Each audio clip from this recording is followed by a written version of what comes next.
Сая ингээд харж байхад бол хоёр дэд дарга маань ч гэсэн энэ асуудал төр ойлголцсон зүйл байхгүй харагдаж байна. Бүлэгтээ манай намын бүлэгтээ намын даргатай ярилцсан хэлсэн ийм зүйл байдгүй. Энэ ч одоо их хурлын бүтцийн асуудал ярьж байна. Нэлээ хоорондоо зөвшөлдөж ярьж ээж сайжруулах бол илүү үр дүнтэй юм шиг. Заавал ч одоо саналын тоогоор ч юм уу ингээд санал хураалтаар шийдэх хаас илүү.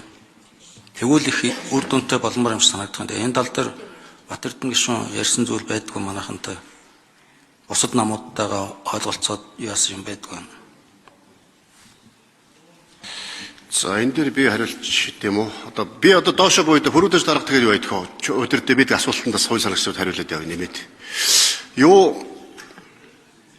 Энэ хуулийн төслийг улсын их хурлын дарга учрал байх үед, төрийн байгуулалтын дарга, байнгын хорон дарга, сандаг очир дарга байх үед хуулийн төслийг боловсруулах ажлын хэсэг байгуулагдаад сандаг очир дарга ахлаад нэлийн юмнууд хийцсэн байсан.